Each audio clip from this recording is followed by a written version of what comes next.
Assalamualaikum warahmatullahi wabarakatuh. Perkenalkan, nama saya Eswi Ningsih. Saya adalah mahasiswi PPG dalam jabatan Angkatan 1 UIN Imam Bonjol Padang tahun 2022. Pada kesempatan ini, saya akan membahas tentang pembelajaran mengenai zakat. Sebelum kita masuk ke materi tentang zakat, saya dulu akan menyampaikan apa itu kompetensi dasar, indikator pencapaian kompetensi, dan tujuan kita mempelajari tentang zakat. KD, kompetensi dasar. Adapun kompetensi dasar tentang zakat ini adalah menganalisa tentang tata cara pengelolaan zakat dalam kehidupan individu dan masyarakat.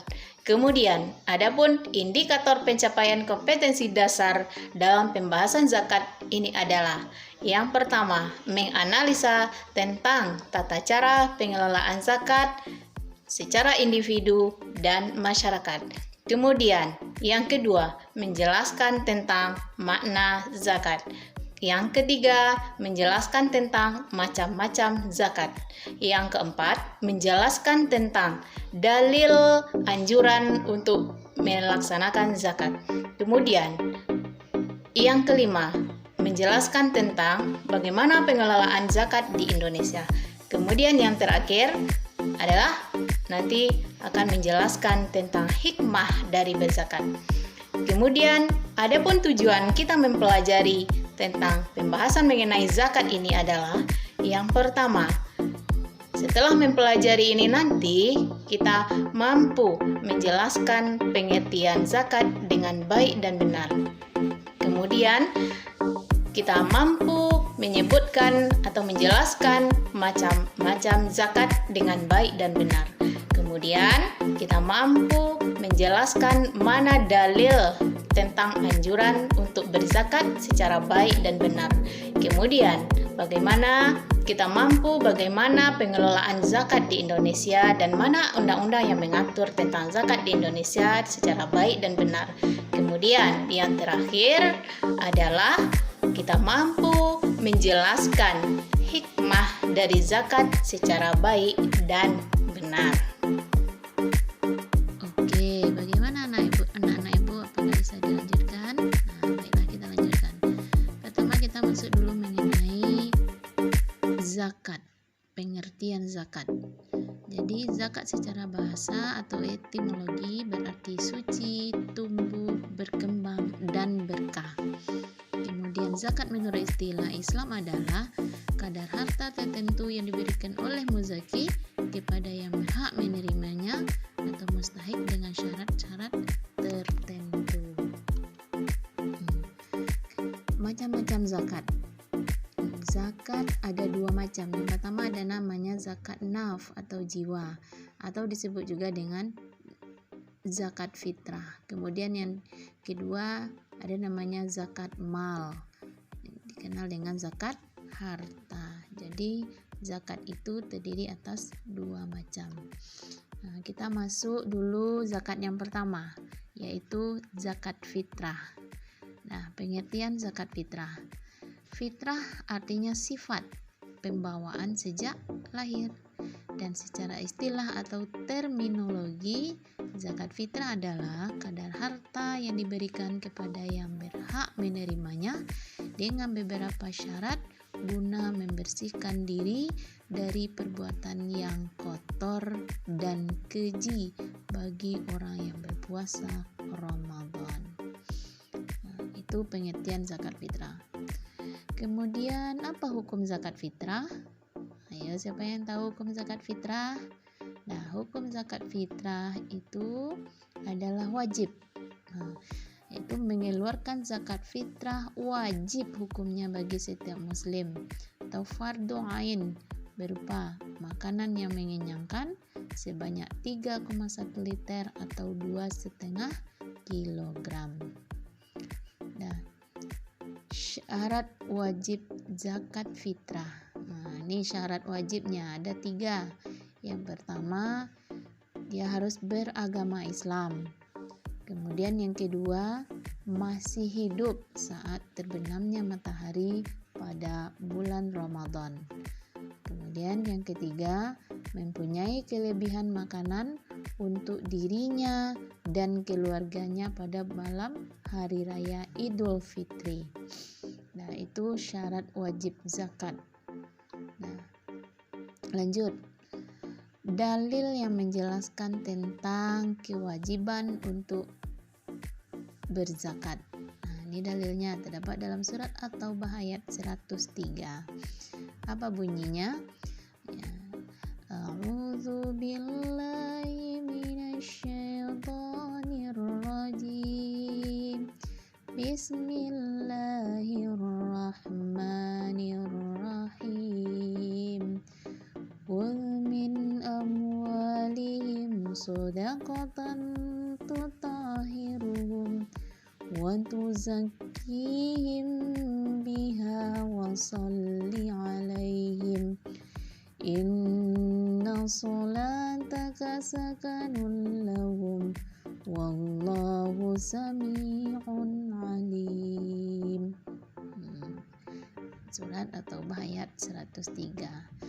Artinya, ambillah zakat dari sebagian harta mereka. Dengan zakat itu kamu membersihkan dan mensucikan mereka, dan berdoalah untuk mereka. Sesungguhnya doa kamu itu menjadi ketentraman jiwa bagi mereka, dan Allah Maha mendengar lagi Maha mengetahui. Quran Surat At-Taubah ayat 103. Jadi ini dalil yang menjelaskan tentang kewajiban berzakat.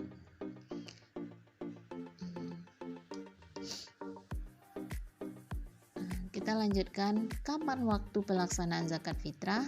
Nah, jadi ada waktu-waktunya, dibagi atas 3. Yang pertama pada awal atau pertengahan bulan Ramadan. Jadi ketika bulan Ramadan masuk sampai pertengahan Ramadan, itu waktu yang pertama. Kemudian pada akhir bulan Ramadan. Yang kedua. Kemudian yang ketiga, pagi hari sebelum mengerjakan sholat Idul Fitri. Jadi ini waktu-waktu pelaksanaan atau pembayaran zakat fitrah. Nah, jadi apa manfaat zakat fitrah itu? Nah, yang pertama, membuat gembira orang yang lemah dan tidak mampu pada saat hari raya. Kemudian yang kedua, membersihkan diri dari sikap egois. Kemudian yang ketiga, mengungkapkan rasa syukur kepada Allah atas nikmat yang telah diberikan. Kemudian yang keempat, mencegah orang-orang miskin melakukan kejahatan. Dan yang terakhir, manfaat dari zakat fitrah itu adalah hubungan kasih sayang antara pemberi dan penerima zakat akan terjalin. Jadi itu ada 5 manfaat dari zakat fitrah. Nah, jadi pesan dari ibu, jangan lupa bayar zakat fitrah, karena zakat fitrah itu adalah wajib hukumnya atau fardu ain. Dan kemudian kita lanjut macam zakat yang kedua, yaitu zakat mal. Nah, apa pengertian zakat mal? Membersihkan harta dengan mengeluarkan sebagian harta yang dimiliki dan diberikan kepada orang yang berhak apabila sudah mencapai nisab. Jadi itu arti dari zakat mal. Kemudian apa kriteria harta yang dizakatkan? Ada 6 kriterianya. Yang pertama, harta yang kita miliki itu adalah milik kita secara sempurna. Jadi tidak ada berserikat dengan orang lain. Jadi milik secara sempurna. Kemudian harta yang kita miliki itu adalah harta yang berkembang. Kemudian harta yang kita miliki itu sudah sampai nisabnya atau batas kepemilikan banyaknya harta itu yang kita miliki. Kemudian sudah sampai haul, batas waktu pembayaran zakat itu. Kemudian melebihi kebutuhan pokok.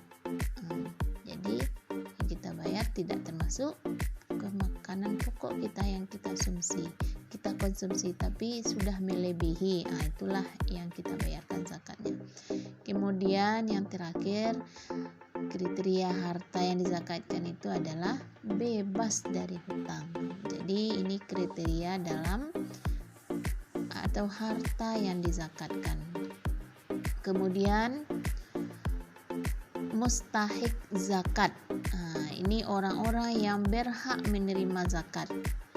Yang dikenal dengan asnaf yang 8. Ini dijelaskan di dalam Quran surat At-Taubah ayat 60. Siapa-siapa saja mereka? Mereka ada 8 kelompok. Yang pertama namanya fuqara, yaitu seseorang yang tidak mempunyai penghasilan sama sekali. Kemudian yang kedua miskin. Dia punya penghasilan tetapi tidak mencukupi. Kemudian yang ketiga amil, yaitu petugas atau panitia zakat. Kemudian mu'allaf, orang yang baru masuk Islam dan keimanannya masih lemah. Kemudian budak, yaitu orang yang dimerdekakan. Kemudian gharim. Apa itu gharim? Orang yang berhutang atau orang yang terlilit hutang. Kemudian sabilillah, yaitu orang yang berjuang di jalan Allah. Dan yang terakhir adalah ibnu sabil, yaitu orang yang kehabisan bekal. Jadi inilah orang-orang yang berhak menerima zakat yang dikenal dengan asnaf yang 8. Kemudian bagaimana pengelolaan zakat di Indonesia? Mengenai pengelolaan zakat di Indonesia itu sudah diatur di dalam bab 2 pasal 4 dan 5 Undang-Undang nomor 38 tahun 1999. Disebutkan bahwa pengelolaan zakat berdasarkan iman dan takwa, keterbukaan dan kepastian hukum sesuai dengan Pancasila dan Undang-Undang Dasar 1945. Sedangkan pengelolaan zakat itu bertujuan untuk ada 3 tujuannya. Yang pertama, meningkatkan pelayanan bagi masyarakat dalam menunaikan zakat sesuai dengan ketentuan agama. Kemudian yang kedua, meningkatkan fungsi dan peranan keagamaan dalam upaya mewujudkan kesejahteraan masyarakat dan keadilan. Kemudian yang terakhir adalah meningkatkan hasil guna dan daya guna zakat. Jadi ini mengenai pengelolaan zakat di Indonesia. Dan ini yang terakhir. Kita masuk yang terakhir lagi ya, mengenai hikmah zakat. Hikmah zakat itu ada 2. Ada hikmah bagi seorang yang memberikan zakat dikenal dengan muzaki, dan hikmah bagi orang yang menerima zakat atau mustahik. Apa hikmahnya bagi muzaki? Yang pertama, mensucikan jiwa mereka dari dosa. Yang kedua, mensucikan harta yang mereka miliki. Kemudian, menyembuhkan penyakit kikir. Kemudian, muzaki ini, orang yang membayar zakat ini pasti akan dicintai Allah dan manusia. Itu hikmah bagi muzaki. Kemudian, hikmah bagi mustahik. Yang pertama, meringankan beban kehidupan. Dengan adanya dia menerima zakat, maka beban hidupnya akan terasa ringan. Kemudian menambah semangat dia bekerja. Kemudian terangkat martabat dirinya. Kemudian memupuk persaudaraan. Jadi itu hikmah dari zakat. Nah, sampai di sini ada yang mau ditanyakan? Kalau tidak ada berarti semuanya sudah paham. Nah, kalau tidak ada yang ditanyakan, baiklah kita simpulkan dari pembahasan kita hari ini bahwa zakat itu adalah suatu kewajiban bagi seorang muslim, karena hukum dari zakat itu adalah fardu ain. Nah, mungkin itu yang bisa Ibu sampaikan hari ini. Kita lanjutkan minggu depan. Sebelumnya kita baca hamdalah, alhamdulillahirabbil alamin. Terlebih dan terkurang Ibu mohon maaf. Wabillahi taufik wal hidayah. Wassalamualaikum warahmatullahi wabarakatuh.